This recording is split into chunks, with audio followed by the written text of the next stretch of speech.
The series 1 minus 1 upon 2 raised power p plus 1 upon 3 raised power p minus 1 upon 4 raised power p and converges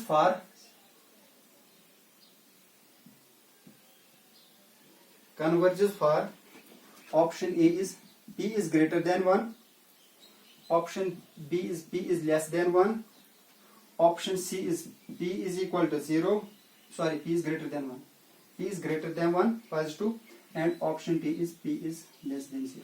ठीक है, this is the alternating series. ठीक है, यहाँ पे हमें इसको बताना है कन्वर्जन. हमें यहाँ पे एब्सोल्यूट कन्वर्जन है, कंडीशनल कन्वर्जन स्टार्ट नहीं करनी है. अगर आप यहाँ पे इसको चेक करेंगे absolute convergence, for absolute convergence हम क्या, सबसे पहले हम इस सीक्वेंस को लिख सकते हैं. सपोज Sn में इसका नाम रखूंगा, let Sn is the given sequence.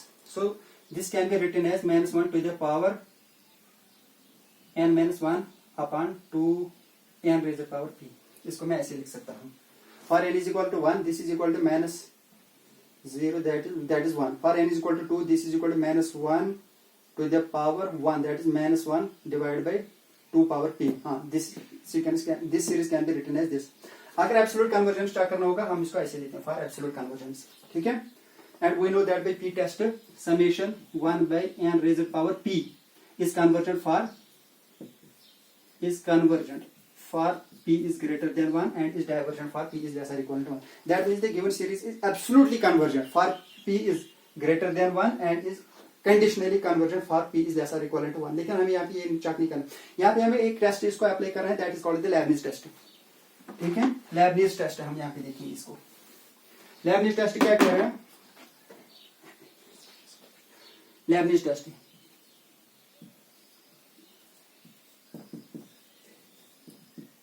Test हम यूज कर रहे हैं अल्टरनेटिंग सीरीज के लिए. ठीक है, and infinite series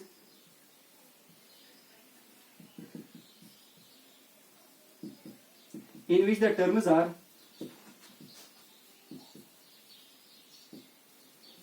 alternatively positive and negative.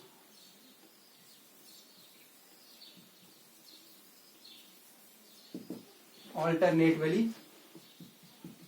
positive and negative is convergent. वो होते हैं convergent. If कंडीशंस है, पहली कंडीशन है एवरी टर्म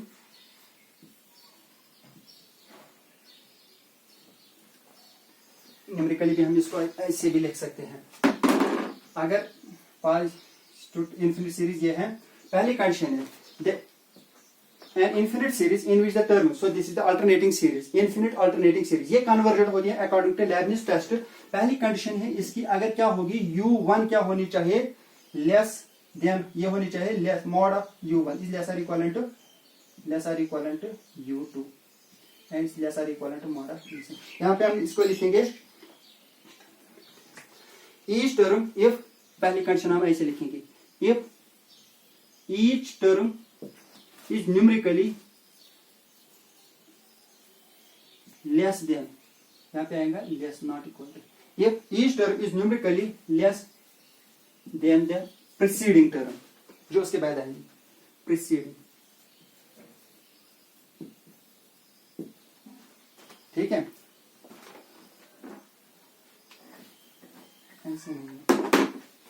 लेबनिज टेस्ट है N infinite series in which the terms are alternatively positive and negative is convergent. हर कोई infinite series जो अल्टरनेटिव सीरीज टर्म्स क्या होनी चाहिए, पॉजिटिव एंड नेगेटिव, वो क्या होती है, वो होती है कन्वर्जेंट. अगर उसमें क्या पहली कंडीशन है each term is numerically less then, उसमें हर कोई टर्म वो क्या होनी चाहिए, उसका न्यूमेरिकल वैल्यू जो होगा वो लेस देन होना चाहिए प्रीसीडिंग टर्म, जो उससे पहले वाली टर्म आ रही है प्रीसीडिंग टर्म.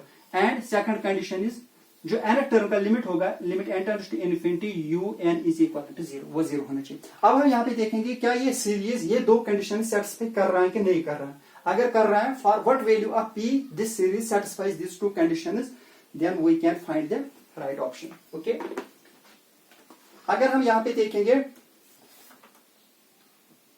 p अगर आप पॉजिटिव लेंगे, p लेंगे पॉजिटिव, जब ये पॉजिटिव लेंगे उसमें ये भी आएगा, ग्रेटर देन 1 भी आएगा. For p is equal to p is greater than 0, ये सीरीज क्या बनेगी, दिस सीरीज, अगर हम देखेंगे इसका न्यूमेरिकल वैल्यू, पहली कंडीशन क्या है, each term is numerically less than, हर कोई टर्म 1, यहाँ पे जो a1 है इसकी दैट इज 1, a2 है 1 upon 2 raise power p where p is positive, a3 है 1 अपॉन 3 रेज़ पावर p मैंने पॉजिटिव चूज किया, 1 is greater than 1 upon 2 raised power p is greater than 1 upon 3 raised power 4 is greater than 1 upon 4 raised power p and so on. That means the given series satisfies the first condition of Leibniz test. Satisfies. That means each term is less than the first term. Numerical value जो हर एक term का है वो क्या है, less than the first term. Second term is less than first term, third term is less than second term, fourth term is less than third term. That means this series satisfies first condition of Leibniz test. Now second condition is इसका जो nth term होगी, इसका nth term क्या होगी, an, मैंने यहाँ पे लिया a1 a2, अब मैं इसको an ही रखूंगी, un नहीं, an होगी 1 upon n raise power p. अगर आप इसका लिमिट देखेंगे, limit n tends to infinity which is equal to 0, वो 0 ही होना चाहिए. That means the given series converges for p positive. That means option C is true. Option C is true.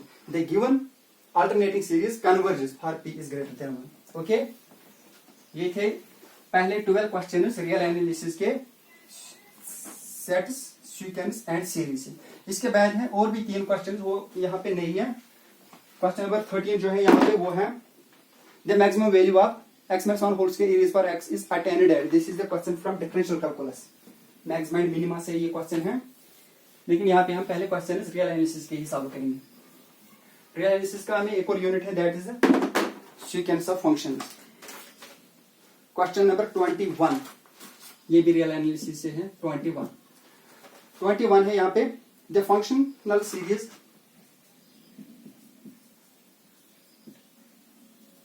The functional sequence है ये. The functional sequence F N of X is equal to nx upon 1 plus n square x square is uniformly convergent. Option A is UC, uniformly convergent in closed interval 0, 1. Option B is uniformly convergent in closed interval -1, 1. Option C is uniformly convergent in closed interval -1, 0. And option D is uniformly convergent in closed interval 1, 2. ठीक है, सबसे पहले हमें पता होना चाहिए uniform convergent क्या होती है. Uniform convergent when a sequence of functions fn of x is said to be uniformly convergent. A sequence of functions fn of x of functions, a sequence of functions fn of x is, ये defined है subset of R, defined on, suppose ये हम लेंगे a in R is said to converge uniformly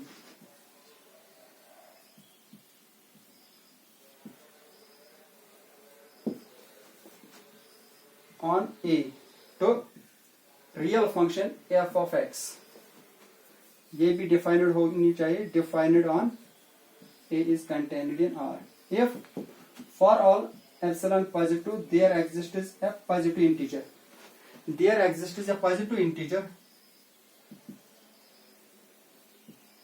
say m. ये जो m होगा ये depend कर रहा है एप्सिलॉन पे. पॉइंट वाइज कन्वर्जेंस की तरफ ये डिपेंड x पे नहीं कर रहा. अगर आप पॉइंट वाइज कन्वर्जेंस की डेफिनेशन देखेंगे वहां हम क्या रहे हैं, a sequence fn of x of function is defined on A subset of R is said to be converge pointwise to f of x on A is contained in R. If for each epsilon positive there exists a positive integer. वो जो positive integer m ले रहे हैं वहां पे वो depend कर रहा है epsilon as well as this point. ये जो पॉइंट होगा x belongs to set A, इस पे गुड. लेकिन यहाँ पे ये जो m होगा यूनिफॉर्म कन्वर्जेंट, ये डिपेंड कर रहा है only on epsilon such that depending only on epsilon such that mod of fn of x minus f of x जैसा ये होना चाहिए strictly less than epsilon for all n is greater or equal to m. This is the definition of uniform convergence when a sequence of function is said to be uniformly convergent. Okay. अब हम यहाँ पे देखेंगे option, ये कह रहे हैं हमारे पास जो सीक्वेंस ऑफ फंक्शन है वो है nx divide bye upon 1 plus n square x square. हमें ये चेक करनी है ये यूनिफॉर्म कन्वर्जेंट किस इंटरवल में है. These are the 4 intervals. ठीक है. अगर हम पहले ऑप्शन देखेंगे फॉर ऑप्शन ए. ठीक है. यहाँ पे अगर हम देखेंगे f of x is 0 for all x is less or equal 0 is less or equivalent to, अगर हम x ही देंगे 0 is less or equivalent to x is less or equivalent to in this interval. ठीक है. हम assume करेंगे यहाँ पे ये जो गिवन सीक्वेंस है ये यूनिफॉर्मली कन्वर्जेंट है. अगर ये यूनिफॉर्मली कन्वर्जेंट है फिर ये कंडीशन सेटिस्फाई होनी चाहिए. ठीक है. Let us assume that the given function fn of x is uniformly convergent in closed interval 0, 1. अगर ये यूनिफॉर्मली कन्वर्जेंट है इस इंटरवल में फिर तो ये कंडीशन सेटिस्फाई होनी चाहिए हमें. That means fn of x minus f of x क्या होना चाहिए less than epsilon for all n is greater or equal to m. Choose epsilon. यहाँ पे इंटरवल है 0 to 4. Choose epsilon 1/4. कोई भी वैल्यू आप ले सकते हैं. Epsilon is a positive real number. Choose epsilon is 1/4 and n is equivalent to m and x लेंगे 1/m. ओके. हमें ये क्या मिलेगा. सबसे पहले अगर हम ये देखेंगे fn of x minus this is 0 is less than epsilon for all n is greater or equivalent to m. Now apply this epsilon. fn of x, that is what is fn of x? That is n x. अभी ये मैं नहीं लिखूंगा, इसके पहले next इसको करेंगे. मैंने यहां से चूज किया epsilon 1/4. So this is mod of nx divide by 1 plus fn of x is equal to nx divide by 1 plus m square x square is less than 1/4. Epsilon मैंने चूज किया 1/4 for all n is greater और equal to m. Okay. Now if n is greater और equal to m, अगर हम n लेंगे m ही and take x का value हम लेंगे 1/m. क्यों?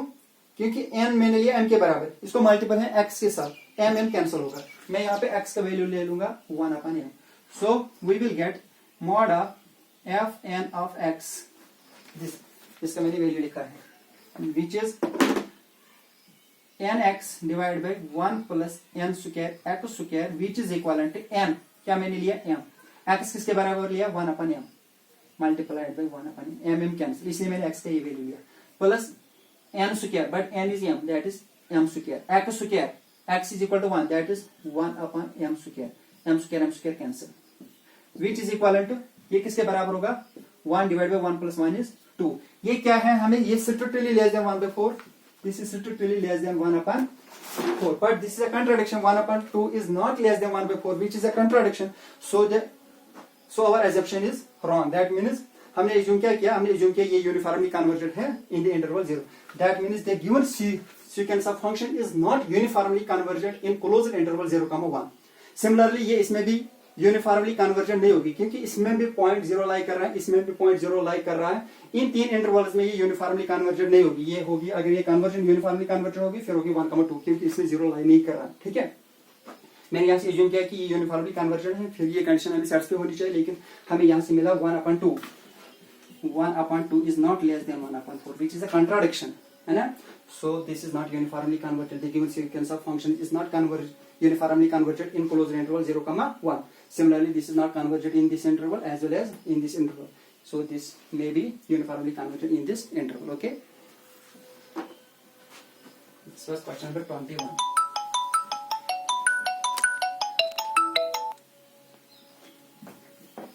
Now question number 22 is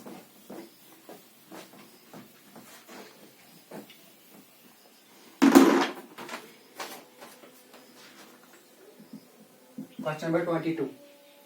The series summation n runs from 1 to infinity fn of x is uniformly convergent on closed interval a comma b if there exists a convergent series of positive numbers. If there exists a convergent sequence, if there exists a convergent series of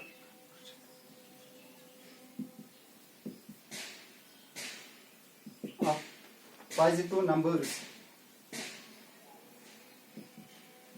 summation mn such that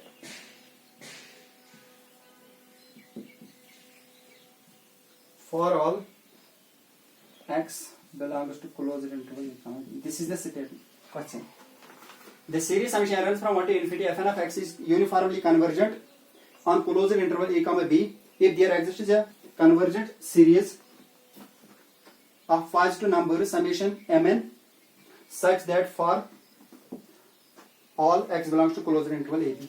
Then the options are, option A is mod fn of x ये क्या होनी चाहिए, less or equal to n for all x belongs to closed interval a for all n.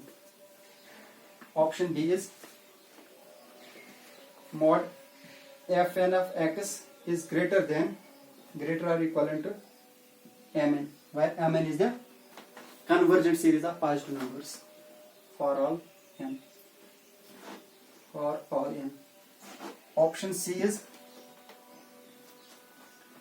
mod fn of x is less or equivalent to under root of mn, square root of mn for all n.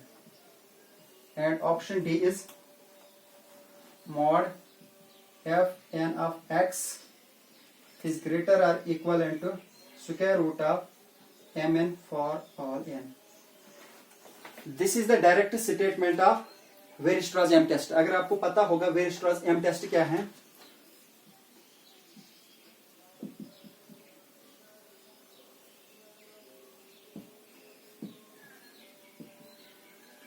Weierstrass M test हमें क्या कह रहा है? Weierstrass M test हमें कह रहा है अगर हम एक सीक्वेंस लेंगे, ये लेंगे सीक्वेंस ऑफ फंक्शंस और वहां पे ये वाली सीक्वेंस कन्वर्जेंट सीक्वेंस होगी, convergent sequence of positive numbers such that this condition satisfies, then this sequence of functions converges uniformly. ठीक है, वही हमें बताना है यहाँ पे कि ये कब कन्फर्म, उसका जो स्टेटमेंट है वो मैं यहाँ पे लिखूंगा. Let summation n runs from 1 to infinity fn of x be a sequence of functions. ये हम लेंगे सीक्वेंस ऑफ फंक्शंस, सॉरी ये है सीरीज, सीक्वेंस नहीं है, बी है series of functions defined on E is a subset of R. Then for all n mod of fn of x is less or equivalent to mn. For all n, अगर ये less or equivalent to mn होगी, then this series summation n runs from 1 to infinity fn of x converges uniformly. ये क्या हो रही है, converge uniformly. अगर ऐसा होगा, लेकिन ये क्या है यहाँ पे mn डिफाइन कर रहा है, वो लास्ट में इसको लिखेंगे हम, where mn is a convergent series, this is a convergent series of positive numbers. If this exists, this is the series of functions defined on E is a subset of R. Then for all n f mod of fn of x is less or equivalent to mn, where mn is a convergent series of positive numbers, then this series converges uniformly. अगर आप यहाँ पे नजर डालेंगे, this is uniformly convergent. कब uniformly convergent है? If there exists a convergent series of positive numbers mn. ये वाली सीरीज वहां पे एग्जिस्ट हो रही है, ये सीरीज क्या है, convergent series of positive numbers such that for all x belongs to. ये कब convergent होगी, फिर क्या कंडीशन है, mod of fn of x is less or equivalent to mn. आप देखो ये कोई ऑप्शन है, mod of fn of x क्या होनी चाहिए, less or equivalent to mn. This is the statement of Weierstrass M test. Option is true. fn of x is less or equivalent to mn for all n exists for all n, then this series converges uniformly. ठीक है? So option A is true. This was question number 20. Now the last question from real analysis is question number 23.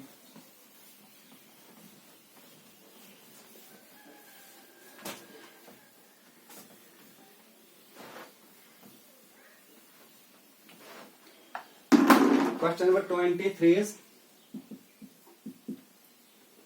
the limit of a sequence of functions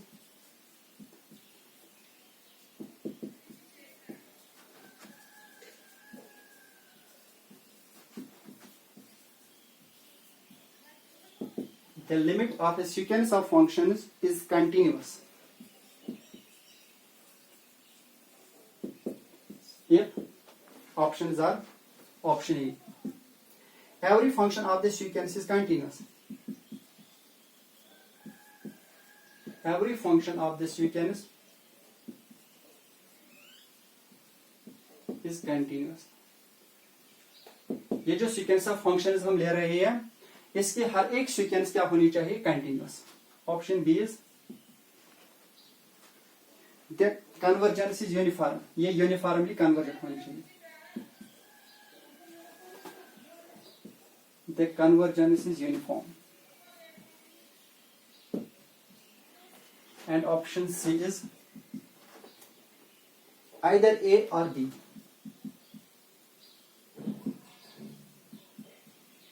दो में से एक होनी चाहिए. And option D is last is both A and B. ये भी एक direct statement है.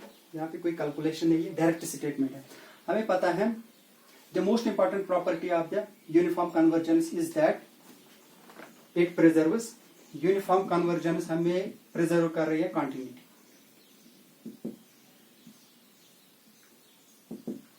uniform convergence preserves continuity. एक थोम है रिजल्ट. अगर हम एक सीक्वेंस ऑफ फंक्शंस लेंगे लेकिन वो सीक्वेंस ऑफ फंक्शंस होगी कंटिन्यूअस फंक्शंस की. वो कंटिन्यूअस फंक्शन स्टेटमेंट में यहाँ पे लिखूंगा. If a sequence fn of x of continuous functions, this is a sequence of functions but continuous functions.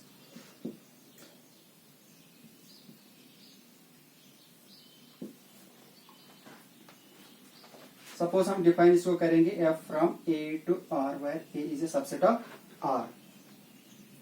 Converges uniformly.